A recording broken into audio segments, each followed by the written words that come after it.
Hello बच्चों, let's see the question. Question में given है कि stream at 100 degree Celsius is passed into 20 gram of water at 10 degree Celsius. When the water acquires a temperature of 80 degree Celsius, the mass of water present will be what? Okay, जहाँ पर हमें specific heat of water given है 1 calorie per degree per Celsius and latent heat of steam हमें given है 540 calorie per gram. ठीक है, तो क्या रहा है कि एक stream is passing through a water. ठीक है, वाटर का टेम्परेचर क्या है? वाटर का टेम्परेचर है 10 डिग्री सेल्सियस।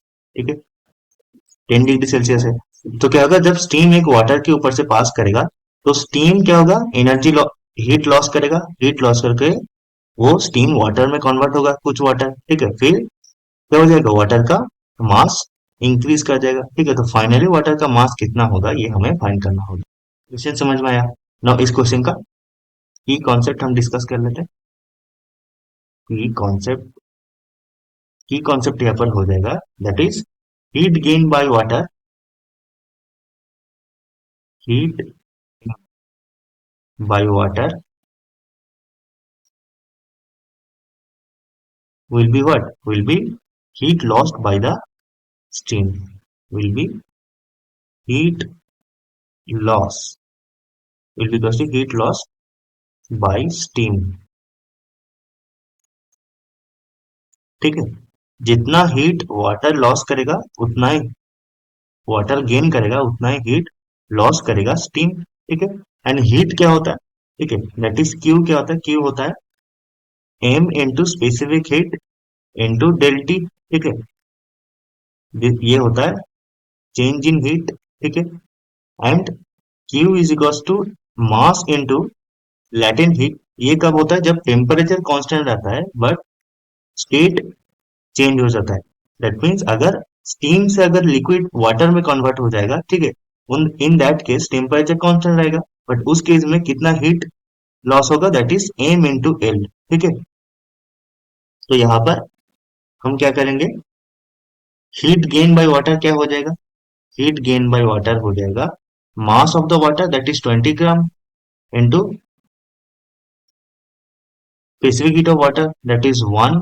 ठीक है, इंटू 80 माइनस 10। ठीक है, ये क्या है? Change in temperature of the water. ठीक है, ये क्या हो जाएगा? ये क्या हो जाएगा? Heat loss by the steam. तो हीट लॉस क्या होगा? पहले स्टीम वाटर में कन्वर्ट होगा तो कुछ मास वाटर में कन्वर्ट होगा, तो वो जो एनर्जी लॉस होगा वो होगा mass into latent heat of steam that is 540। ठीक है, तो ये हो गया चेंज हुआ टू वाटर। फिर क्या होगा? वाटर का टेम्परेचर भी डिक्रीज होगा, तो तब क्या हो जाएगा? Mass into latent specific heat 1 into 100 degree Celsius से क्या हो जाएगा? 80 डिग्री हो जाएगा। ठीक है, तो 100 माइनस 80 हो जाएगा चेंज इन टेम्परेचर, क्योंकि जब वो स्टीम से वाटर में कन्वर्ट हो जाएगा तब ये जो लैटेंट हीट ऑफ वेपराइजेशन है, ठीक है, तो इसके बाद क्या होगा? वो 100 डिग्री सेल्सियस को वाटर में कन्वर्ट होगा। फिर क्या होगा? 100 डिग्री सेल्सियस को वाटर से 80 डिग्री सेल्सियस को वाटर में कन्वर्ट होगा, तो टोटल एनर्जी, टोटल हीट ये लगेगा, लॉस होगा। ठीक है, तो यहां से क्या होता है कि 1400 after calculation you get 1400 is equal to 560 into M. ठीक है, 560 इंटू एम, तो यहां से एम का वैल्यू आता है 2.5 ग्राम। ठीक है, तो इतना मास क्या हो रहा है? ऐड हो रहा है टू द वाटर। ठीक है, so 2.25 gram of steam is converting into water in this process.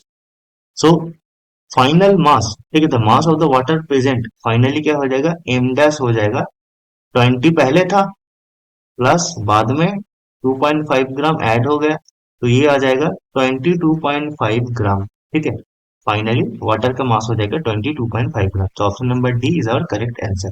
Thank you.